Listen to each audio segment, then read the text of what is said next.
Welcome, everyone, and good evening. I am Grant Smith-Ellis here live hosting the second in MassCann's Virtual Education Village series of panels.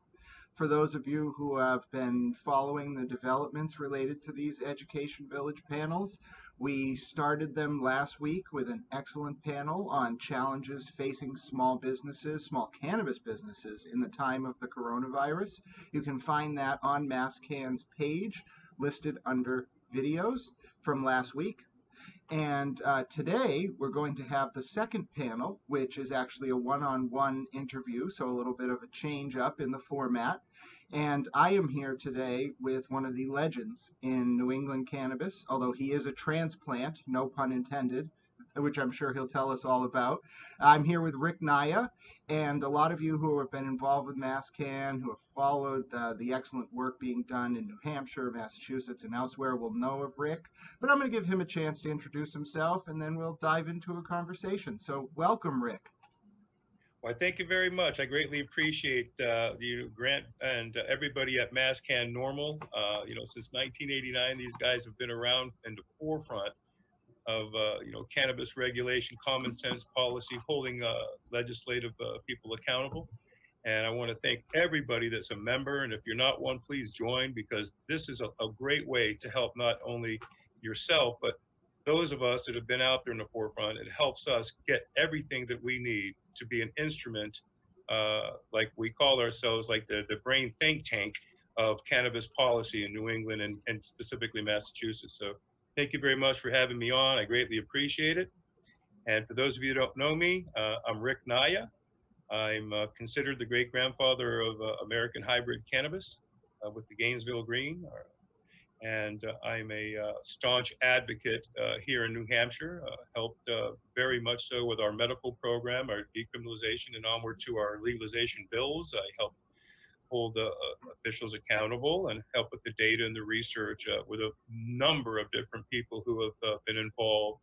I just so happen to be out in the public more so due to the concerts and the festivals that I was involved with to bring the attention to these legislators and to the senators and representatives and councils and commissioners. And I would invite them to our concerts and to our events so they could see how we act as a community, as a cannabis community. And they really, almost from the onset, saw, oh my, this is like going to a carnival or a real an event. And they were very surprised at the level of education, the speakerships, the music, all the vendors, and the way that we behaved. And we set a good tempo in that manner. I think a lot of people will say this, and most of us were bred to know this, that your mom or parents always said, hey, if you feed them well and play good music, you're goner friends, and that's kind of the rhyme to the reason by gathering people at events, specifically like a rally or an event like music to bring families, and music brings people together, and good food. So that's kind of what I did up here. I was able to work with a number of people to do that. And I'm just very blessed and pleased that I continued my mission throughout New England. And being, the great grandfather of hybrid cannabis has opened up windows of opportunities to be honorary judges at many of the events here in New England, and my own. I've had my own New Hampshire Cannabis Freedom Cup for several years, the New Hampshire Cannabis Freedom Festival, the New Hampshire Hemp Fest and Freedom Rally, just to name a few that I've been involved with throughout the years. But by being out in these public presence and by being in the communities, I've been able to meet a lot of people who saw and heard my voice and was able to say, with a keen eye watching, if I was going to walk the walk and talk the talk. So what I've been able to do in all these years is not only do that, is to help actually with an arena, so to speak, by bringing legs together from our black and gray markets into a sustainable, taxable market, and help with these laws and bring common sense to these elected officials and commissioners with many, many people, including yourself, and so many through MassCann and here in New Hampshire, Heather Marie Brown, Matt Simon, Joe LaChance. There are a number of people. I could go down a list of people, but it's so difficult. I think I mentioned it earlier today with another interview that when you know thousands of people, when I mean, well, you got 5,000 friends. Well, I probably smoked a joint with every single one of them. If I didn't, it's someone's cousins or brother that knows them well. So I know everybody on my list. And I know thousands and thousands of people through these events. And a lot of people ask me, what is it you really do, Rick? And I tell them, I say, well, I'm like a cannabis diplomat. I'm like a dignitary of the arena. I don't like misinformation. I like pure and accurate, updated medical grade information and data and research is provided to these councils. And that's what I prided myself with Heather Marie Brown and Erica uh, to do a lot of work here in New Hampshire the right way.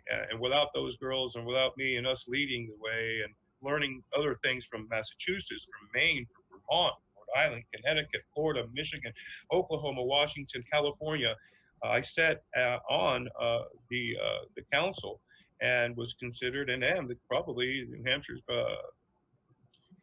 expert in cannabis. And when it comes to the information, if they need it or they ask, I'm able to provide that in a very proficient and eloquent manner for us. And I think that's kind of where Rick and I got his wherewithal by speaking to commissioners and representatives at the level that they understood, and then providing that research and data that they asked for and standing behind it staunchly, and then holding them accountable and others accountable to this updated research. So, well, I'm glad you bring that up.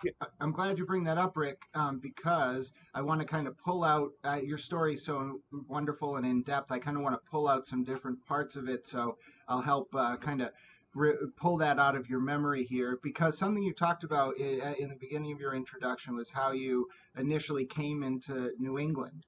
So can you tell us a little bit about, when you sort of came to New England, your story, how did you get involved with cannabis in the area, anything about that? Well, sure. Well, let's kick this back. Let's take this. This is MassCann. This is my MassCann family. This is the community of cannabis people from New England and the world that are watching. And many know, but not all know my background or anything really about me other than he's, this cannabis guy that's all about the love and sharing and giving exponentially. But I'm Cuban. I'm a Cuban ancestries. I come from the Spanish royals. My family comes from the regal side of the Spanish monarchy. And my family traveled to Spain, from Spain to Cuba very early in the 1540s. And we helped found a number of the ports, and we had monopolized them, and we owned much of the acreage of the sugar in Cuba, and Havana Club rum was our family's. And there is a number of different stories from Cuba that we come from as the magnates de Cuba. We controlled Cuba for almost 550 years, our families of the Spanish descent. And I was born in Palm Beach. I wasn't born in Cuba. The revolution had come, and my father and grandfather were held hostage. My family came to the United States to Palm Beach because we had owned a number of different yachts from a company that my father inevitably worked for, Rybovich Marina. And I was born in Palm Beach at the marina. I was born under the second O of the Good Samaritan Hospital facing Lake Worth and the ocean of Palm Beach. I went to St. Francis of Assisi School, that of which my mother became a school assistant and then an assistant teacher, and then went off to become an educated professor and a doctorate in many different fields of child and industrial psychology, and helped much with my upbringing. And I'll share some more of that as we continue. But I grew up pretty much a very common, normal, exiled family's life who had lost, billions in that revolution. And I was bred in a very closely knit family with grandparents. Cubans and family are very intermittently close. And my mother was very staunchly, as a good transplant would be. She stood up and said, in this home, we will no longer speak Spanish. We will do as we do in Rome, and we will learn to speak English in this household, and we will do as the Romans do. Rome was not built in a day, but we will build our family. And my mother led a very prime example of higher education, accountability, love, and compassion for the community. and respect for your elders. And my mother was still is a very prominent part of my world. And she was a teacher to many, and a lot of people knew my mother as a teacher, and my father as the coach of the community, Coach Naya. He was a benefactor of Palm Beach Gardens Youth Athletic Association, president for many years, and was a coach for maybe 20 years to children throughout, a couple of generations. So our family's name was very well known in our community. And, I was the kid on the skateboard. I had the first moped, I had the kid with the yacht, the kid with the boat. I was bred. We weren't as wealthy as we would have been in Cuba, but I was bred in a way that allowed me to recognize my ancestry and to hold on to it and to hold on to my culture. But then again, I'm born on 4th of July. Rick Naya, Dickie Naya, born on the 4th, and I was a firecracker. I was born to be an American firecracker. My father loved America. Boy, when he became an American citizen, I only saw my father weep a few times, but the day he became an American citizen was the most powerful day for me as a young boy. Excuse me. Uh, to watch a family, exiled from their country, and who were so prominent in an island, to go through the American dream, And anyway, I was a very fortunate kid. My mom was a teacher. I knew all the teachers at school. I was an altar boy at my school. I got to raise the flag, make the announcements, set up for parent-teacher conferences. I was like the school pet, not a class pet, but I was like the school pet, and it was pretty fun. I spent being an altar boy till I was 16, and right after that, life started to change. I started to get out there and take my surfboard to the beach and meet some pretty cool peeps. And well, one day we went to a party. I was out in a place called Phase 4, and somebody gave me a big gulp when they had just come out. I think it was 1975. I can't remember what year it was, back in the 70s. But they gave me a big gulp full of mushroom juice, and I didn't know what it was, and I drank the whole thing as a good, 13, 14-year-old boy would do. I drank it. Oh, yep, I didn't know. I just drank it. It tasted like grape. They put grape juice in it. And, well, I went into the woods for 5 days, and it was, I was lost. And we had to send out rescue with helicopters and horses and dogs. I was found and went to a hospital, and I had difficulty afterward even communicating and speaking. But a lot happened on those 5 days in the woods. Things that are beyond most people's comprehension and realms for a 13-year-old boy to experience. But the encompassing effect of the light of love that was dropped in me those few days, and to experience what I was able to experience on a matrix of otherworldly experience and electromagnetic resonances that go beyond what most capable minds can even go through. So anyway, I went through that, and I actually put this away into a Pandora's box. I hid it, and I didn't want to remember anything of it. I was so frightened. I was a little boy, and it took me a lot of years. I became almost attention deficit disorder and ADHD. I couldn't. My brain would work at 1,000,000 miles a second, and I would look at people's auras, and I knew exactly what everybody was thinking and saying before they could even say it. I was absorbing books like I was reading them in speed reading fashion, like they were going by my face, like I could consume data and information, like it was just, and I didn't have time to be dicking around. I just wanted to have fun. And I think that, my higher power, whatever happened in them woods, allowed me to go and experience things like a curious Dickie, like a curious George. I was able to, through my mother and family, to be able to go and travel the world in the 7 seas and visit embassies and, dignitaries all over the planet, and just extremely fortunate to have been able to travel around the world and be exposed to these other cultures and languages. And it was an education absorption. It was a sponge to me. And so Rick, you were 13 when this incident with the big gulp, we'll call it the big gulp incident, happened. That's what it's called. And it took you some time coming out of that trauma, although it sounds like it was more of a transformational experience. You talk about magnetic resonance and a lot of the psychedelic experiences that you probably the went through. transposes of right, the molecular issues that occur with electromagnetic resonance and what happens to your body when you molecularly deconstruct. and you no longer have your faculties, and your molecules spew in an electro grid, and it's really quite something. You could probably read up of Leary and a number of the different people, and also today one of the great founders of the Orange Sunshine passed away today. I think Michael Sands died today, and I in fact still have some of the original trips in storage from that era.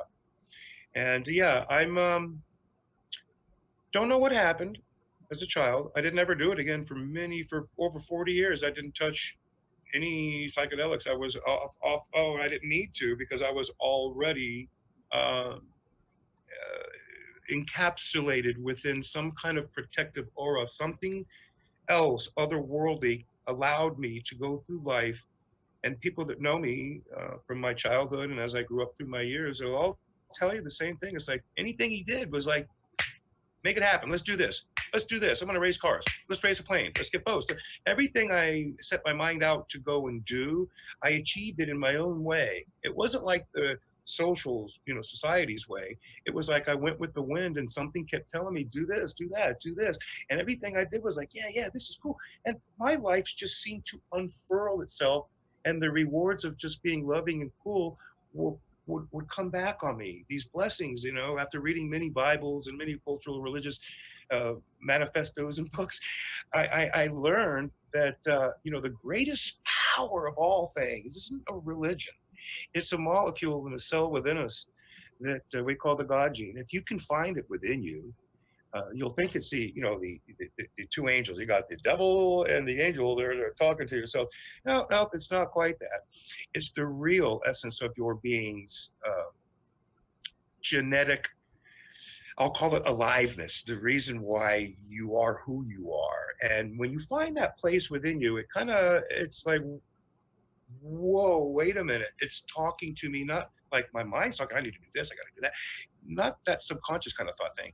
It's speaking for you and with you. So like many times when I do these events and I speak live action, I do my rage side, I do all these things, I don't know what I say. I just go off and I allow these flowing things to occur because I already know that this higher power is tapped in and I'm going to share it. And it's such a loving light to know. It's very enlightening for me. It's empowering to know that people sense it, feel it, share that with me in these comments that we have. And people know, you'll see that the comments that are popping off here that are like, why? Because they know we're in an enlightenment stage. People are enlightening themselves around our nation and around the world. And we're beginning to understand a lot more of what we were taught and bred to believe is quite frankly a fallacy, especially with the new archaeological finds and all these things that are occurring on our planet that religion torqued and confined and didn't allow our inner experience to believe and tap into what is said in these Bibles, that the great I am dwelleth within all things. And when you better understand what that means, that's that little God gene in you. It's part of what they say is out there, that stardust gene that's for real. It's truly activates this flesh prison and the soul. And it's this thing that some people don't believe in. Some people don't believe in. Some are atheists. I don't believe in none of that. Blah, blah, blah. Like, that's okay. That's fine. But there are many of us that know the truth and we exude it. And that's kind of where I'm at with my life. I don't live in the past any longer. I don't look for the future. I live in the now. They call it the now. I don't live in duality. Upon the blessings of manifestations of those that recognize this love that's shared. And it's just an amazing place to be. And even like here with MassCann, and in the last number of weeks being invited to be, in a brain room, a think tank of these amazing professionals who are so keen in their own facets and sharing this identity and to encompass it, to grow together, like the mantra for this year's Boston Freedom Rally, growing together. Just a great mantra to have. That's what we're doing. Humanity and society is like an organism. We're learning through this pandemic that because the minute lockdown occurred, the vibrations around the whole earth subsided. You can feel it even in the birds and in the air. Something's off. And it's not that we're off, we're resetting. We need to reset. Rick, before we jump down this path, I gotta pull you back because there's a question that I'm sure some people who are listening want to know more about, which is, so this transcendent experience you have, it clearly touched your life in a way that changed not only how you interacted with the world, but the path you were on, it seems. Yeah. And so I think that ties in very interestingly to what we were talking about in the beginning, which was how fate led you to us up in New England. So, Yeah, let's get back to New England and how I bounced out of that, and fate. Because I don't believe in fate. It's just it's a great word, and it's something that can be used and looked upon in history and so forth things. But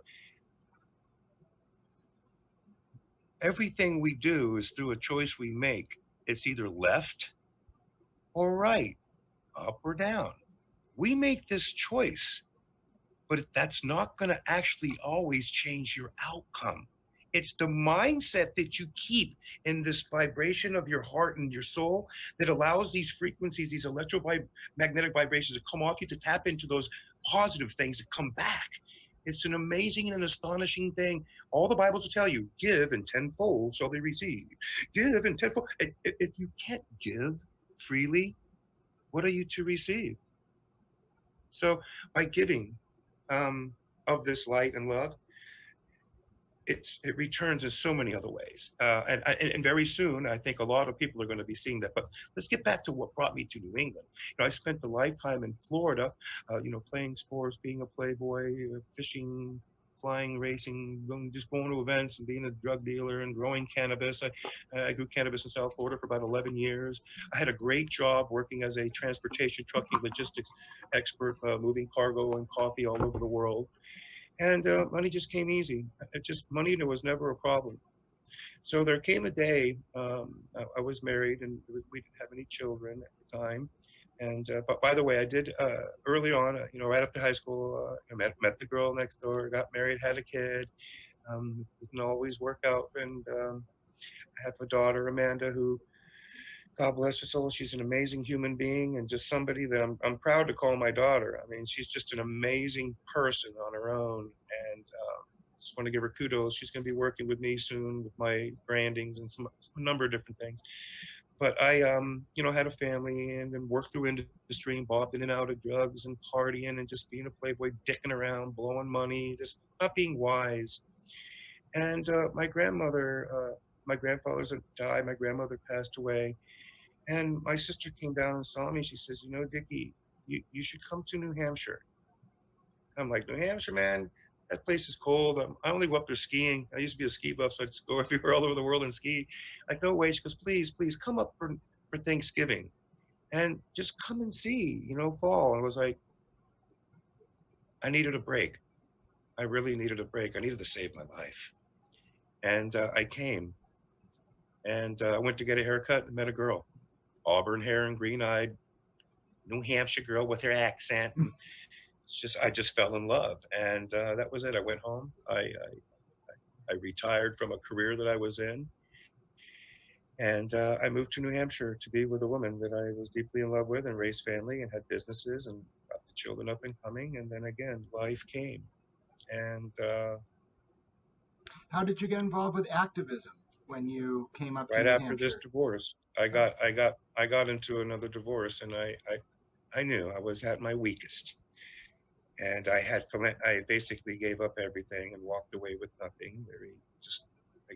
At first I had everything, and then I gave away everything. I gave away our savings, our stocks, our bonds, our children's lives, everything that I had. I knew would benefit her and them. I left them with that and left with my pillow and my motorcycle, kind of thing. And my mother looked at me and she held me by the cheeks at first, and she said, "That's not the son I raised. You'll get yours back. Don't worry. You just allow the children to be safe." And I wept for days, and I came to my senses, and she was right. And then she came and held my face and said, "That's the son that I know and raised." So I spent many years suffering, very down low, lost my family, lost my children. I had them weekly. We played this week on, week off. It was tough, but we did it. And I have some beautiful children, Amanda, Olivia, Angelina, and Ricky. some really good kids. They're really down to earth, pretty good people, man. Just they're good people. You know, their moms are very good women, and I have always said that if I have married a woman, you better know that she was a damn good one and beautiful. And my children are all gorgeous, just beautiful beings, and I give those women thanks. So by moving up here and going through another cycle, I I wept really hard. And one day I was working, and I was back in the transportation logistics. I had my own brokerage and was doing very, very well. And I was doing so well that one day I was in the basement, and something happened in that basement. Like that cell inside me woke up and radiated the room and told me that that's enough. I'd have gifted you everything that any man could possibly want in their lives, which quite matter of factly assure you that I've had and experienced. And he called upon me to go down to the state house and to do my duty for cannabis for him, for the he, she, the greater embodiment of the power that I knew that was within me. The God that dwelleth within me spoke to me. Like, and that was it. I just knew. It's like, I have to go down there. I can't, because I knew. I believe in faith and love and hope. Above all, love. And the only place I ever found true solace was either in my mother's bosom, the woman that I loved, or to step away from all things and step into myself, to that godly space, my private space, my power, my zone inside, and allow it to speak to my genes. And I followed through with what I believed was my calling. And I spent many years, buddy, man. And I tell you, millions of dollars and thousands and thousands and thousands and thousands of hours that I spent reading, giving the data and the research and science, and going in advance of information that was provided in the US, and going to Europe and staying up to all hours of the days and nights and not sleeping for 3, 4, 5 days just to get the data to provide for people to see, go, what? To have them follow our page and to be resourceful for these commissioners and these legislators. This I was just knew this that was was when what you was were working. this was when you were building the New Hampshire cannabis law. I'm learning Yeah, about yeah, this right yeah. now. So Yes, yes, this all came about. This is when the calling came. I met Erica Goltler, Matt Simon, Heather Marie, Joe LaChance, and, and just a bunch of people. And Glenn Aldrich, John Burt, and there's a number of other people like Rennie Cushing, and just there's so many people in the state of New Hampshire that are good people. And if the governors would listen to the citizens, we wouldn't be where we are. We would have been first. But as we know, that money and power and police lobbies and funds change people's sets of principles. And if I were a governor, for sure, if the people said this is what we want, we need to work quickly to make these things happen. I say it that way is because, like, I say this, and I said it earlier today. I ask people a lot of times, what is the one thing that cannabis does not have that we have? Because we both have cells, we're alive, we have endocannabinoid systems, and we provide for one another. But what's the only thing that cannabis does? And it's eyes. Cannabis has no eyes, so it can't make choices. It can't make a choice for anything that it does other than survive and give life. It's quite something to know. When you become an activist and the calling comes upon you, it's kind of like that. You become the eyes of cannabis. hmm, And if you can truly believe and have that hope and faith, people will believe and they'll listen and they'll know that this is the real deal. This is not no, yeah, this is live action. This is Rayside. This is no goobly gark that someone put together at the federal government or some science company or medical company or anybody else. This is live action knowledge and data that you can't garner. I live it, experience this daily with people like yourselves, MassCann's Normals, all these different events, the Pheno Cups, the Harvest Cups, the Turktown Throwdowns, all of these events and things that we do, we learn from this organism we call humanity and society. We are the ones that have been called upon to keep this level balance and allow society and humanity to move forward harmoniously. And that's kind of this message cannabis is here from me to share. Many messages are out there. There are many messages in cannabis from so many different patients and different shoes for different feet. It's so hard to walk in those footprints that were left in the sand. But through life and experiencing all these different things, we are able to share that in a glowing, true manner. And that's what we're doing. This show, this event that we're having, and as we continue moving forward, the youth, you and your kids and theirs, will continue keeping a balance and check on humanity so that society can have harmony. Well, And yeah, that's very powerful, Rick. And, on the subject of messaging, it actually reminds me to take a moment to say a message on behalf of MassCan, which is that, as Rick mentioned a little bit in his talk earlier, MassCan has been doing a lot of excellent work even during the time of the current pandemic. They also every year host the Boston Freedom Rally, and they engage in activism for cannabis in Massachusetts. For anyone who might be watching and is interested, you can visit https masscan.org or masscan.org. In the top right, you'll see a button to become a member. You can click, find out how to join. $25 to become a member, $30 when you join. You get a t-shirt and the membership.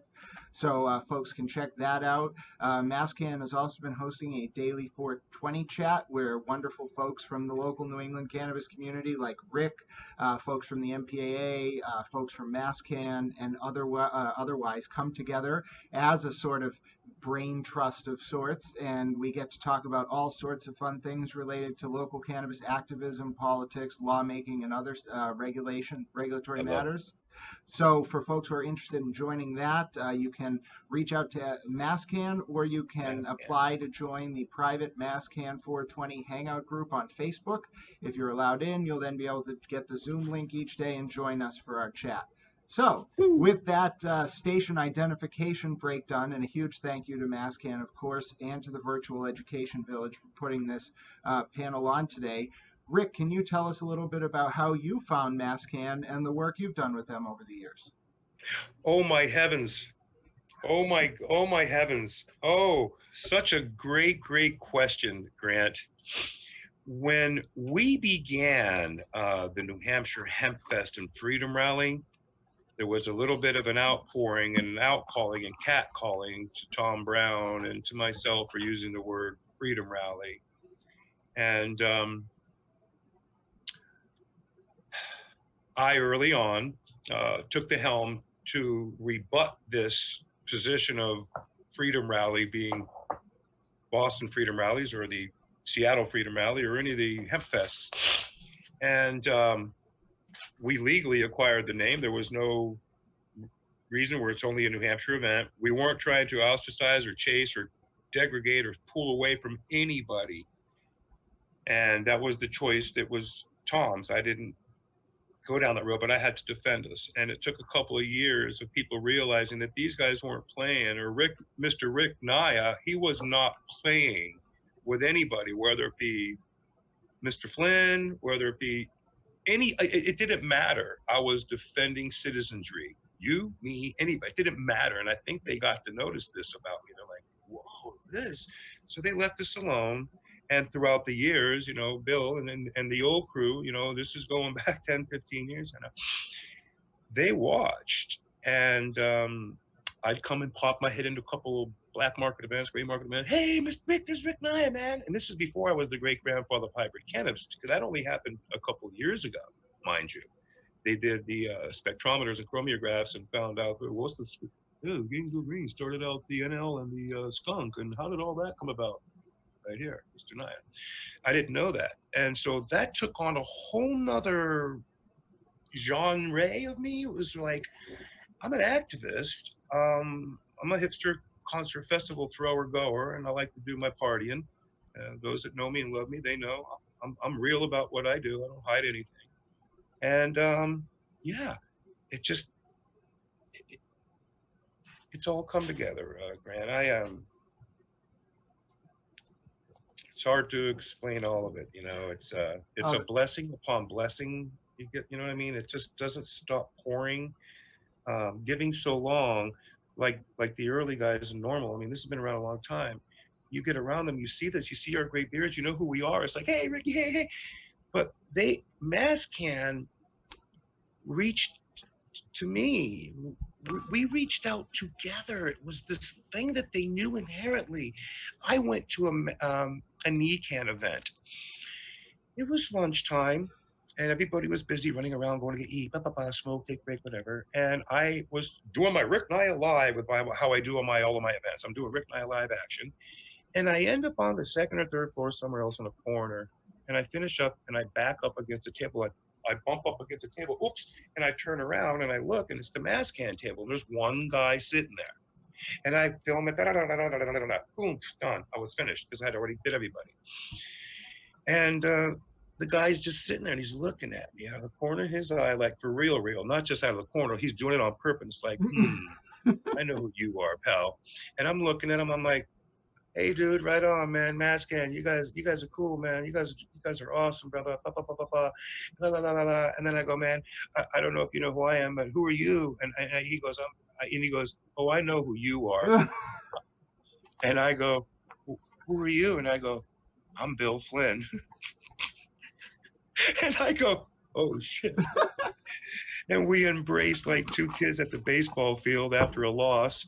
And we both loved each other. And just since that day that we physically met, we knew that we're in this together.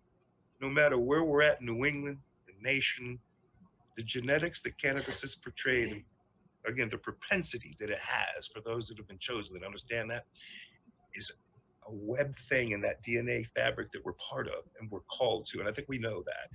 And we share this with nobility and chivalry and honor, even though those words are old, they're outdated. But in itself, I look at, like they call me the cannabis, the Cuban cannabis crusader, the warrior, the this, that, gladiator, the annihilator. Well, you know what? Thank you. And I appreciate people even considering me and even saying the things they say about me, man. It's so awesome, but they know when it's time to get down and dirty, I'm the first to dive in, and I'm the first to reach out, and I'm the first to gather us together to weep, and I'll be the one that they can lean on. You know, I'm loved by our community, and it's very. I've shared this before with people. The word meek. You can't act the word meek. To show meekness, you have to be gifted something that you weren't prepared to receive.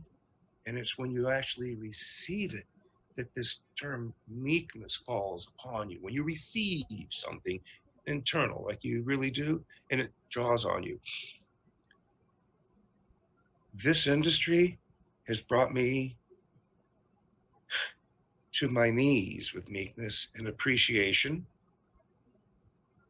for not only the black market Joe who went to prison.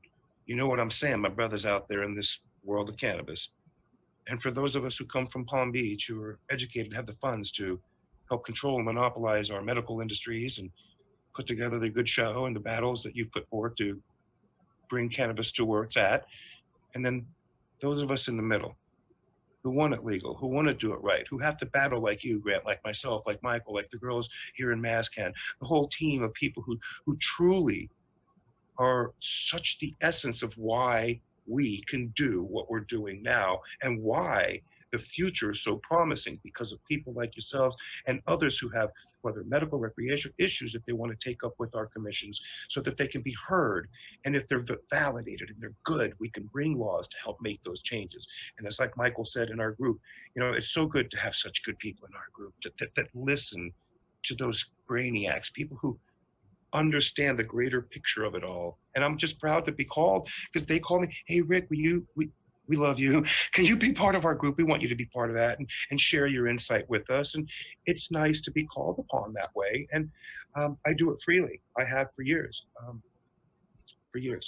I've done this freely.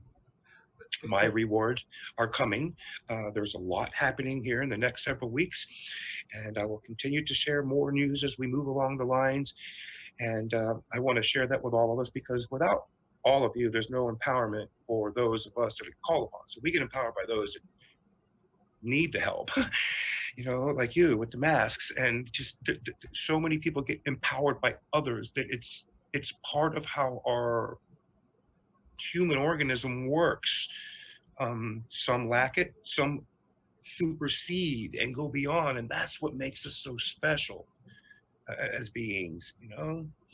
For those people in the front lines, the nurses, the doctors, the LNAs like my girlfriend and my daughter, Kim Morrell, and there's some others, there are so many I know.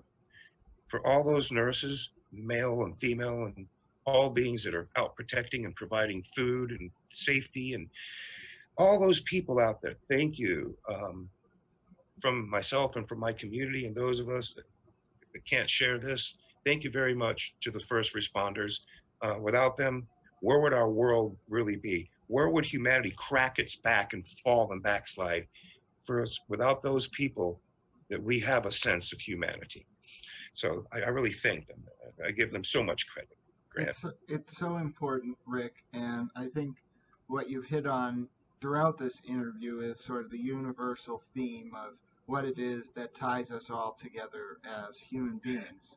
And sometimes people, I think, put a little too much effort into trying to package that concept, when in reality, the only way to engage, experience, recognize, and be part of that is to be in the moment.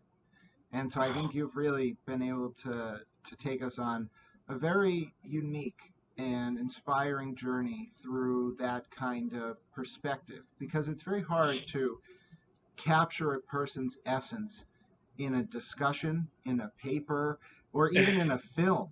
And Yeah. your method of communication has an ability to bring about that kind of impact.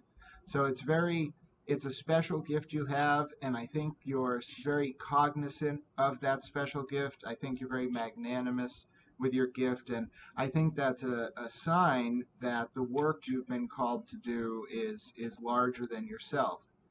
And so as folks are listening to this, I hope they're taking some time to reflect on the work they do in the community, the way the community functions to embrace folks like Rick and folks who try to work in a selfless way to move folks forward in a way that benefits everyone. And on top of that, Rick, what I think is so important is that it's not just that you have this moment to moment mentality, which is a gift in and of itself.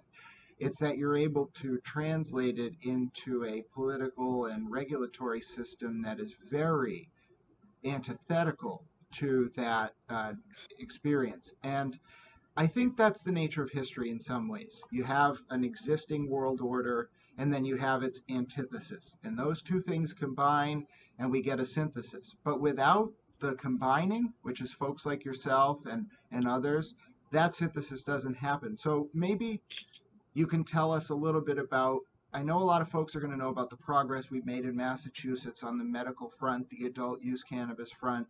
In New Hampshire, where did you see those battles taking place between the regulatory apparatus and the activists, and where did you see progress?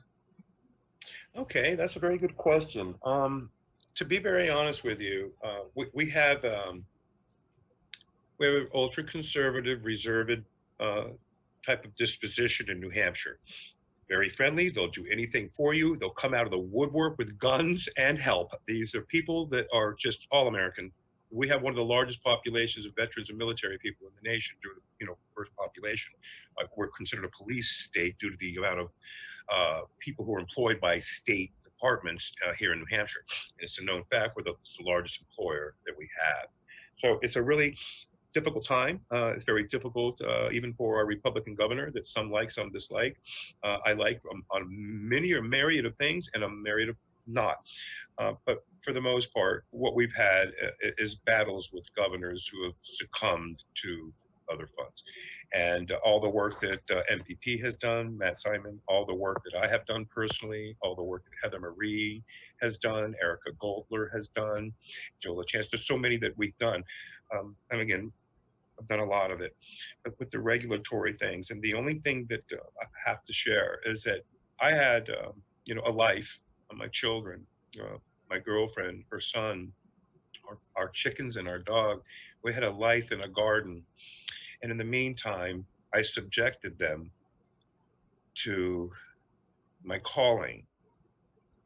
And it wasn't easy for me, for them, to have regulation and law, because it wasn't just rule and regulations that we were doing. We were creating laws, we were writing them and exuding our thoughts and our knowledge of the industry as it was fledgling, and sharing this with the medical commissioners in a deep manner on elevator rides, in the parking lots after the events, during our speeches, our empowered, the gaveling, Mr. Naya, you're too passionate. It's like, passion my ass.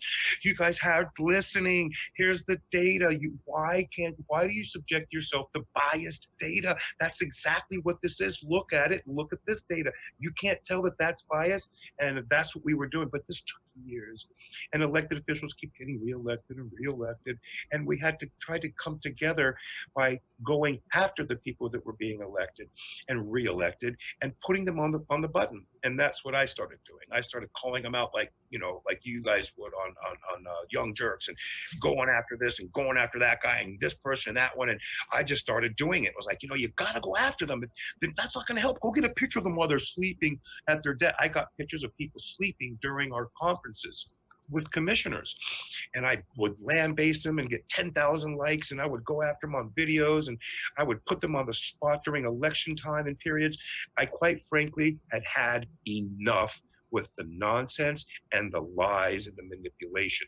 Not only that, we have an extremely antiquated, overly large House of Representatives. We're the largest in the world. It's just too many people, too much going on to try to get anything to pass.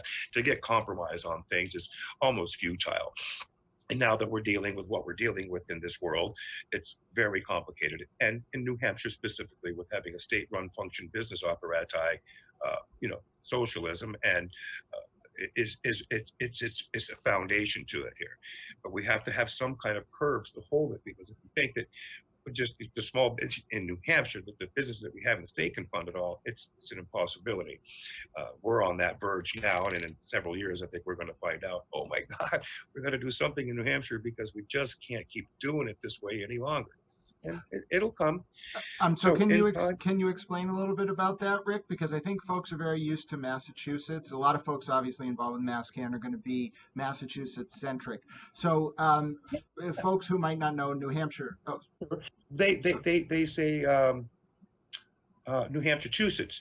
People that come from Massachusetts trying to change the laws here in New Hampshire while they work and live here. They live here or work in Mass, or vice versa.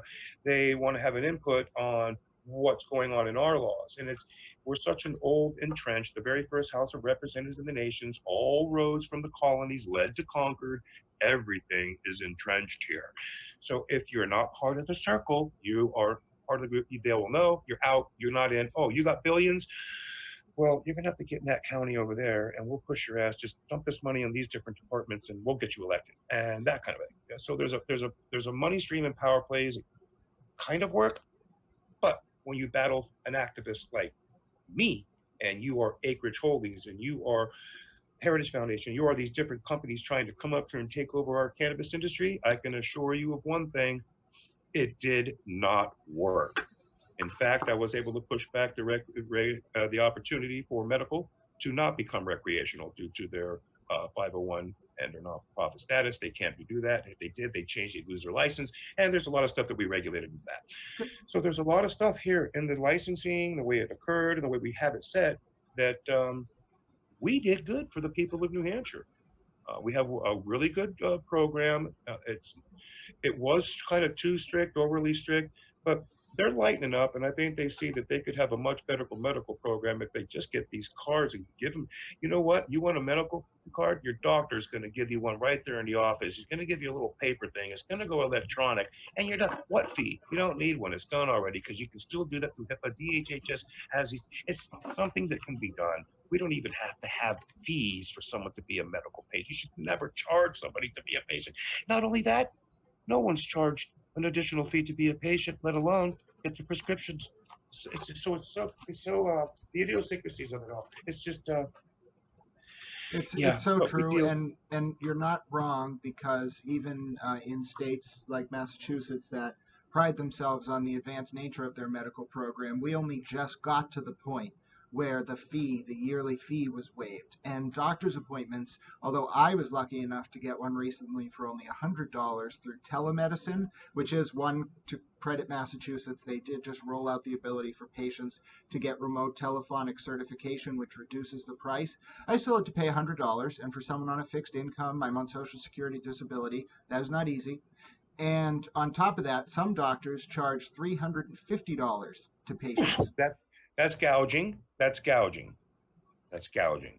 No In question fact, about it. in fact, that needs to be brought up in the next commissions, that there should be a fee, flat fee, if there's going to be a fee for a patient. In fact, that there shouldn't be any fees whatsoever. And if you're at a doctor, he should be able to go online, go to the CCC, go on, log in, put his verification code, put that patient's name and his code in, and be done with it. It doesn't take but a few moments of regulatory issuance and administrative management for them to do that. It's a clerical stroke of a few keys. It's nothing more. And it's really sad that they put him through this hamster wheel of stuff. It's just, stop it. We don't do that with anything else. Well, Why and must we over-regulate? So we've got to call that out. I'm glad that they did take away the fee, which is extremely critical for people that are on budgets, who are on income, state income and welfare, and other forms of assistance.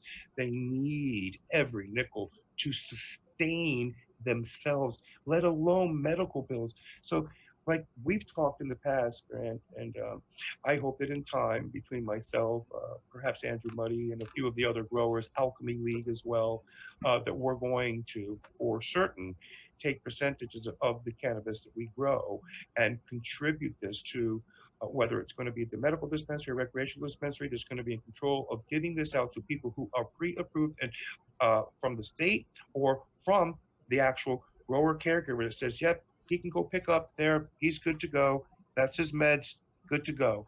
We should be able to do this. It not only will help let's say the micro business get more volume cannabis back and forth to help sustain some of these recs and medical growers, but it helps the community become more healthy quicker. And that's what we're trying to do. Create a balance between, again, humanity and society. That's where cannabis plays its role, because we're the stewards. We're the caregivers. We have to be able to have access to help these people of low means. That's what compassion, and that's what this whole medical program is really about. well, it's really so true, Rick, and it's why A I was so glad. fact, Yeah, I'm so there glad. is nothing medical does not come with compassion. Read anything that a doctor's I forgot the name of what it is when a doctor makes his oath. The doctor oath. Read Hippocratic that. oath. The for heaven's sakes, what are we doing to patients? If I broke my knee, I didn't go through anything that I had to go through just to get a joint to stop my inflammation and pain, not these opiates that, oh, for heaven's sakes, it's just, thank God we have good people like us. We got people like Shalene. We got good people in the commission. The commissioner's not bad. People are coming along. They're coming along. Well, it's true, Rick. And actually, what I was going to ask was, whether you felt some positivity. And that reminded me about another area you feel really positive about that we didn't even dive into. So for the last segment, we got 5-10 minutes left. Maybe you could tell folks a little bit about your passion, which is cultivating cannabis strains, because we haven't really touched on that. You did mention Naya later, but not in that context. Right. Wow. Oh boy. So what a topic for me. I was about 15 years old in the woods camping, and I was partying with some buddies, smoking some weed and drinking some whiskey and beer, listening to country music. And at about 1:30 in the morning, we saw a runway of lights in the distance, and then we heard a plane come roaring over our heads, and it did 3 passes and was dumping bales out of this plane over by this makeshift runway in the middle of the JW Corbett area woods. And this is like in the 70s, 75.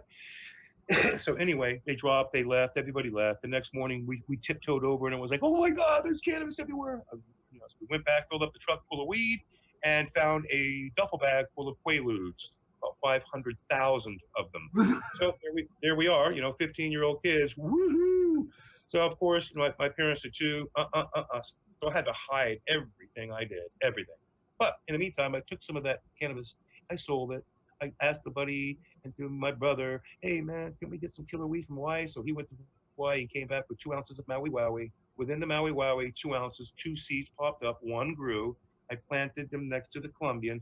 The Colombian pollinated the Hawaii, and out came the Gainesville green seeds. The following year, I grew that. And at the end of season, I took it to a guy that I knew that was a biker that would buy. I knew he'd buy it. And when he saw it, he just couldn't believe what he saw. And he goes, "What in God's tarnation is that?" And I told him, "No, Bobby, I don't know. It's weed." And he goes, "No, man. What are you gonna call that? What in God's tarnation is it?" I was like, "Dude, it's just weed." And we're looking at my brother, going, "I don't know. It's weed, man," because that's all it was. That Colombian gold. And he goes, "Yeah, like Colombian, like Acapulco, like Mexican, like Panama. What are you gonna call this?" I'm like, "What?" He goes, he took one more whiff and he stood up and he goes, "Man, we're gonna call that the Gainesville Green." And I'm like, wow. We looked at each other. We're like, wow, that's cool. All right, give me my money. All right, thanks. Good, good, good. See you later. We got to go back to Palm Beach. It's a 3.5, 4 hour ride. Bye. So that's how the whole thing started. And then throughout the years, I always knew because cannabis was free for me for many years. I had, 600 pounds sitting around as a boy, lasted like 3.5 years of selling and becoming a cool kid. And sure enough, I I started crossbreeding other cannabis, and I just started working it and working it and working it and working it. And I knew, Neville, and I knew the Sims brothers, and I know a couple of other brothers up in New York, and we were bouncing off some rare stuff. And one of my roommates' brothers was the curator of the White Widow. I grew the very first harvest of White Widow in America. Um, and I just kept crossbreeding things for people.